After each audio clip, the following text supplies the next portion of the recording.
Hey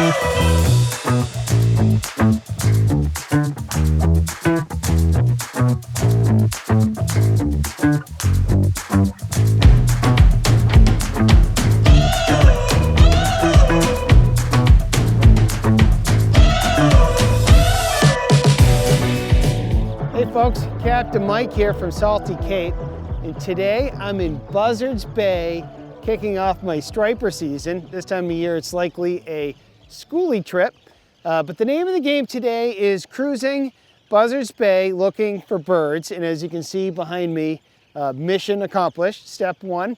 And sometimes the birds will be working with no fish under it, other times they will be. So we're going to stop and check out the various little pods of birds, but something tells me this one is going to do just fine for us.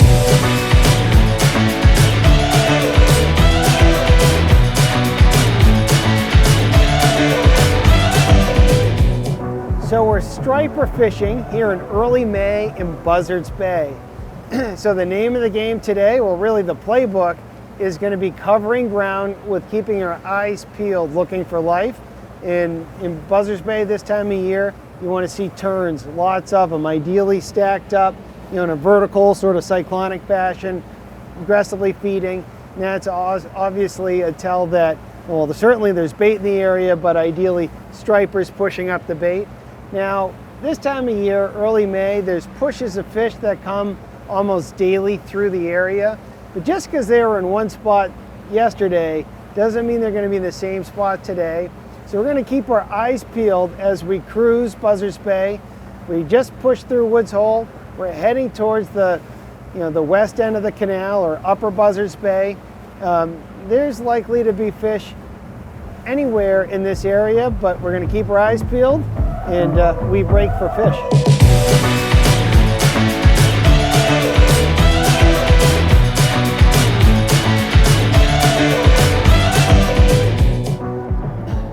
So we found our first grouping of birds that are more than just a cluster of cormorants.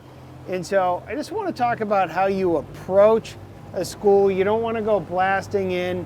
We're here, we're going, 1400 RPM, a distance a ways out.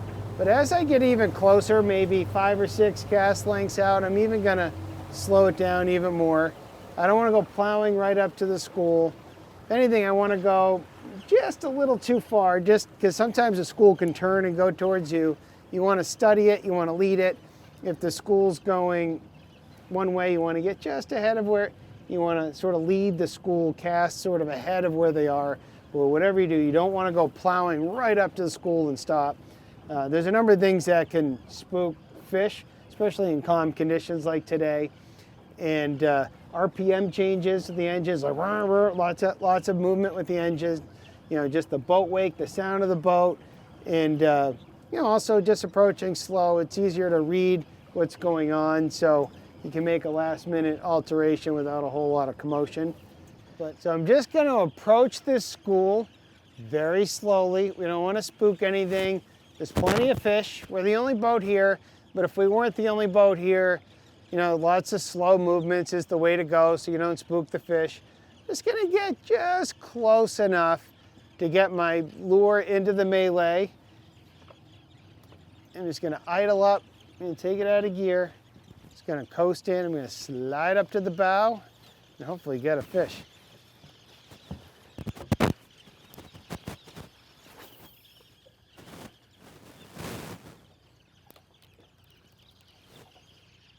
So I just saw my first fish roll. Oh, just had a follow behind my lure, a bump. Oh, they're sipping on real small stuff. These fish are swimming almost in slow-mo. I can see them just swimming around. I don't know what they're feeding on. I have a very smallest slow tail we make, and it's just going to crank it very slow. There we go. That's a good fish. There we go. On the board for 2022. Just beginning to get a little offended there. But the slower I retrieve that lure, the more they're interested in it. And take them to the back here.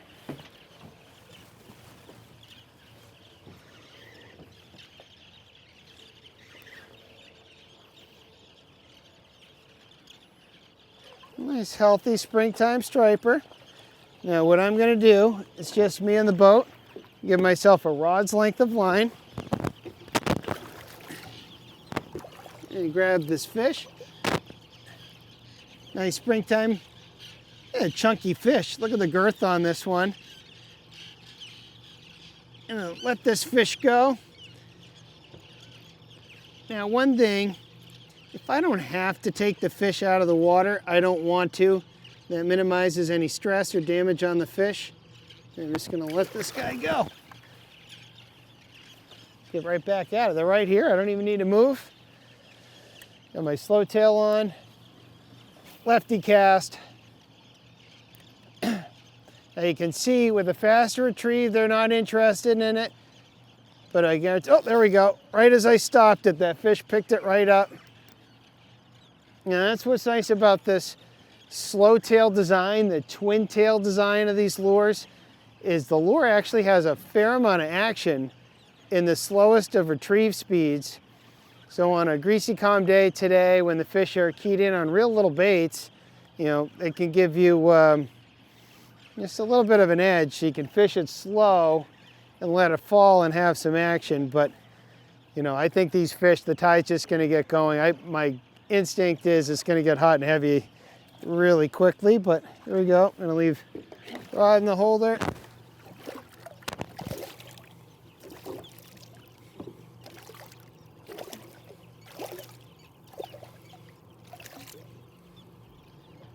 So 2 for 3 casts today.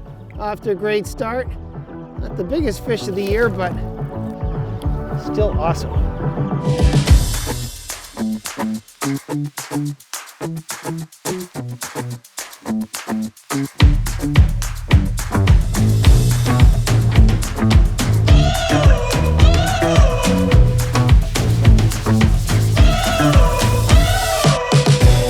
So when you're fishing the slow tail, nice and slow like we've been doing, now one good tip is to slow it down, pause it, reel, pause, reel. Oop, just had a bump. And just, sometimes the stall and the start can trigger a response. So especially if they're following it, you don't know if they're following it, but just a little pickup. But just for the most part, nice, slow and steady is all you need with these. But just throw in a little pause and a start and a stop. And sometimes that can trigger that reaction strike. So I find that in this situation, the calmer and greasier the water, the more finicky they can be. As the wind picks up sometimes, I can fire everything up. So in a situation like this, in super calm water, stripers feeding on small bait, you know, in my opinion, it's really hard to beat a little small soft bait like this. And what I like about the slow tail is it has plenty of action even on a very slow retrieve. And even on the drop, those twin tails are gonna, you know, really have a lot of action as this bait slowly sinks. There we go, right on the drop, just like that.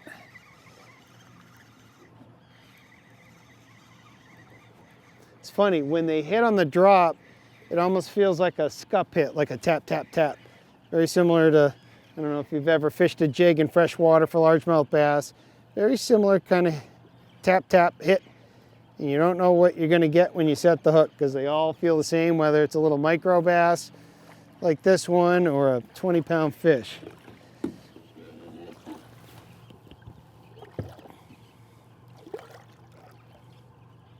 Pop the hook out. It's a little less chunky than some of the others, but I'll take them.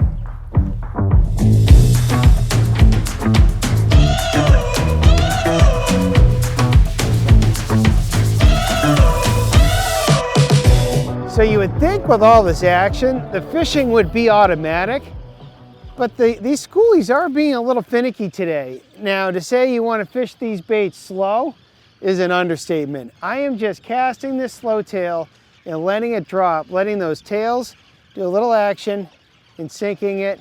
If I don't have any hits, I'm going to reel it to the surface, then let it fall. And I'm watching the line. When I get a hit, it's a tap, tap, tap in the line in a very quick hook set.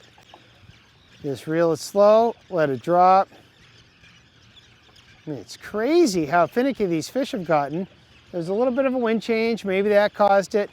Who knows? Maybe it's me.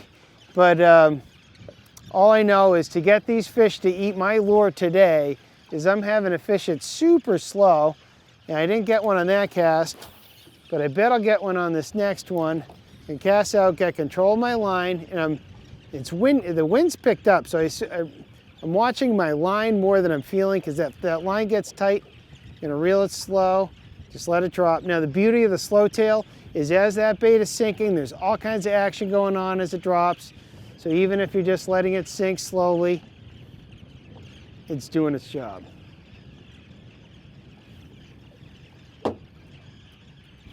Just like that, there we go. Wow, it's crazy. You've been doing this a long time, long enough to know that there's times like this where there's a lot of fish and they're eating aggressively, but they're hard to catch. But it's still crazy to me how many birds, how many fish, how much bait that they can be this finicky. I'm going to take this fish aft so I can release it while it's in the water.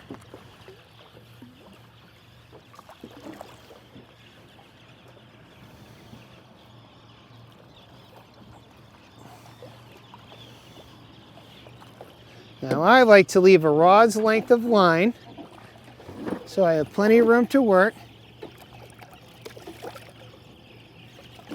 I grab the fish, maybe take a little more line here. And so the ideal way to release a striper, if possible, or whenever possible, is to leave as much of the fish in the water as you can.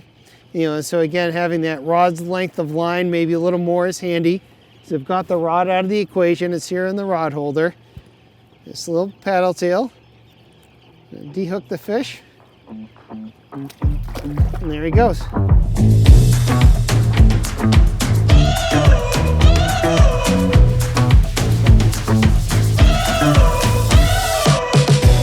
So the action's died down a little bit, and it seems like the fish have scattered. Certainly the birds have scattered too.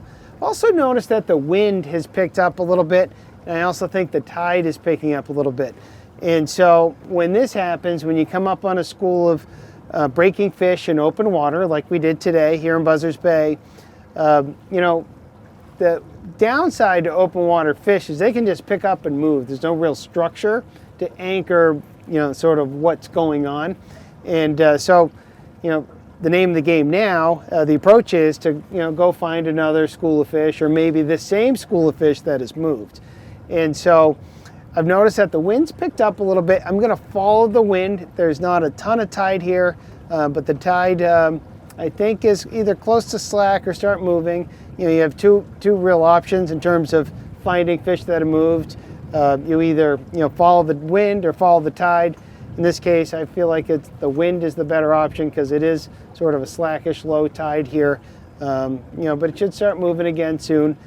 So we're just going to pick up and run, follow the wind, and keep our eyes peeled for more birds. Again, we're looking for birds that are very vertical in orientation. That means they're hot and heavy and they're keyed in on something exciting going on. Scattered birds, better than no birds, but less exciting than that cyclonic vortex of birds just stacked real high up in the column there.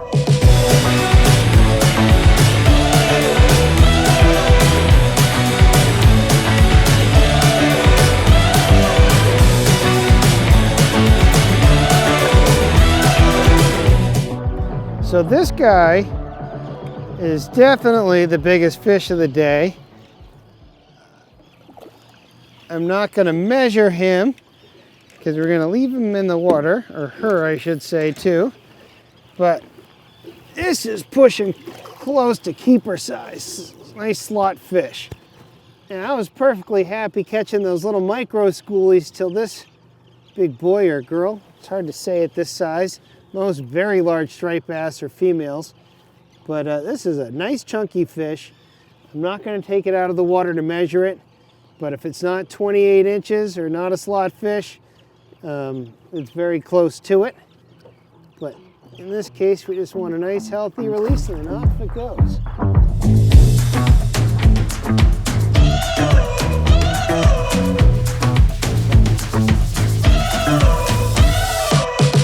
Now this guy just coughed up some little silver sides, which explains a lot about today. They're keyed in on very small bait and lots of it, and that's why these fish are, sort of tricky to get to commit, because we have a lot of competition. Big plumes of juveniles, what I think are silver sides. It's hard to tell. He spit it out before I could grab it. So I'm gonna let this fish go. So believe it or not, despite all these birds, these guys are proving to be a little on the finicky end of the spectrum. And sometimes I get a little lazy and I get a little stingy with my leader. I don't really feel like retying a uni knot. So I was getting a few fish, but I lengthened my leader. I got back to a more traditional 36-inch, 15-pound test floral leader. And in these greasy, calm conditions, that longer leader, if they can see the knot, can really make a huge difference.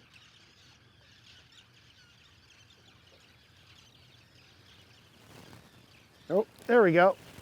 Slow and steady. Oh, there we went, I should say. There we go again. Boy, do they want that bait slow motion today. The longer leader definitely made a big difference. And so that's one little tip I have. If you're in a situation like that, when you feel like it doesn't matter, and you stop, the action's dying down, don't do what I was doing there and get stingy with the leader. Lengthen your leader, and often that's the only change you need to make to get back in the game. The little guy, keep it in the water.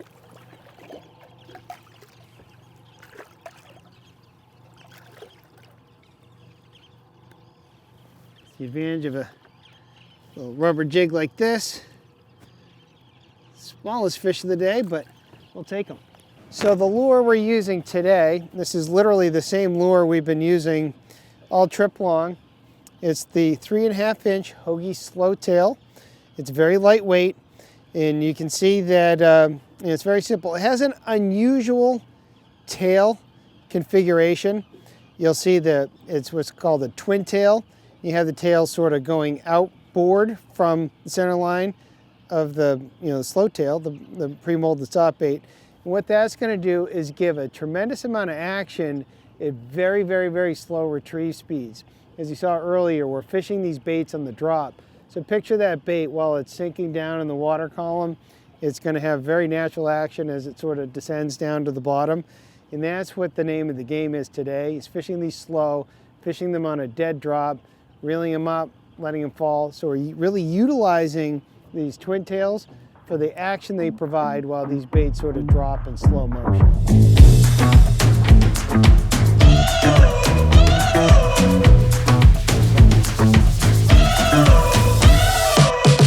So the outfit I'm using today is a workhorse that I've been using for years and years. You can see this rod in reel combo has some serious miles on it. It's my light tackle, 7 foot. And this is the St.Croix Legend Extreme Inshore series. It's a fairly fast action rod, which is good for snap casting these little baits in the wind. You can really punch these baits sometimes.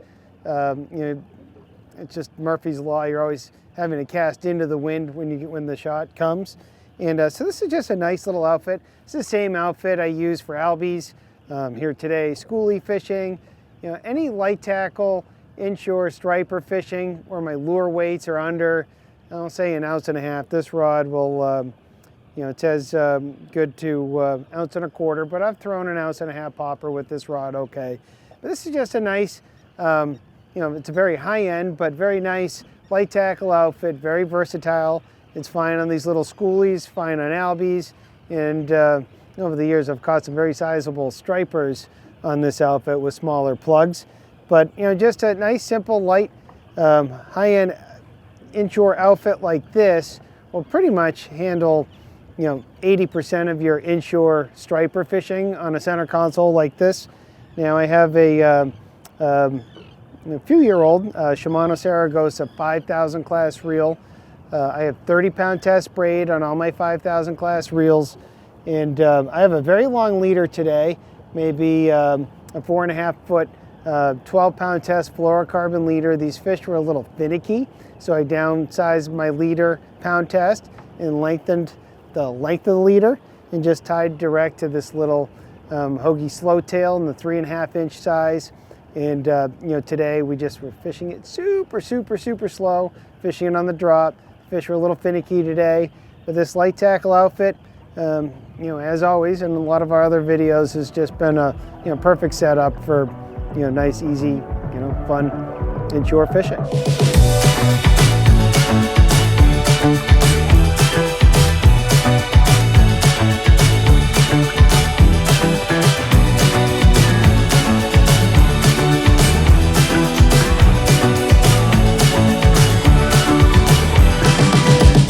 So wrapping up here, I guess I would say the takeaway for today is, early spring light tackle striper fishing, it's all about small light tackle, light leaders.